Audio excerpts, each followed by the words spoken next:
ആളുകൾ ഇത്ര ഇതായിട്ട് വന്നിട്ട് കഴിക്കുന്ന ബിരിയാണിൻ്റെ ടേസ്റ്റ് എന്താണെന്ന് പറയുന്നത്. അപ്പോൾ സത്യം പറഞ്ഞാൽ ഉറക്കം കഴിഞ്ഞിട്ട് അത് ബിരിയാണി കഴിക്കാൻ വരുന്നവരൊക്കെ എന്താലോചിച്ച് നോക്കുക. ഇത് ആനന്ദ് ബിരിയാണി അല്ലേ? 3 മണിക്ക് ബിരിയാണി കഴിക്കാനുള്ള പൂതിയോട്ട് വന്നത്, വേറെ ഒന്നും അല്ല കേട്ടോ. 2 ബിരിയാണി വരട്ടെ. ചിക്കന് എന്താണ്? മട്ടൻ ചിക്കൻ ഉണ്ടാവില്ല, ഉള്ളി മട്ടൻ ബിരിയാണി. 240 കബാബിനാ, ഒരു ഫുൾ കബാബാ.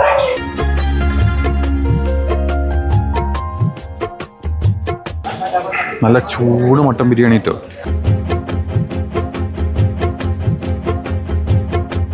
കഴിക്കണ ഞാനല്ല, ഇപ്പൊ ഇന്നല്ലേ എടുക്കണ്ടേ.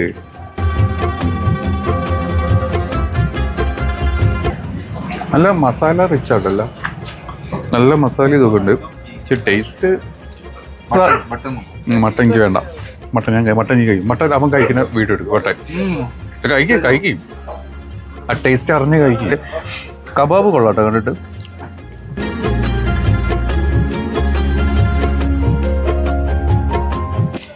റൈസ് ഓക്കെ, മട്ടൻ ബിരിയാണി ഒക്കെ ഒരു നോർമൽ എന്താ പറയുക, ഒരു തമിഴ്നാട് ബിരിയാണി പോലത്തെ ഒരു ബിരിയാണി. എനിക്കത്ര ബിരിയാണി ഉണ്ടല്ലോ. എനിക്ക് ഒരു ഈ 3 മണിക്ക് വന്ന് കഴിക്കേണ്ട സ്പെഷ്യാലിറ്റി ഒന്നും ഞാൻ നോക്കിയിട്ട് കാണുന്നില്ല കേട്ടോ. എന്തൊക്കെ പറഞ്ഞാലും അവിടുത്തെ പട്ടിയൊക്കെ കുശാലാണ്. പിന്നെ ഒരുപാട് വൃത്തിയൊന്നും പ്രതീക്ഷിച്ച് ആരും അങ്ങോട്ട് പോകരുത്.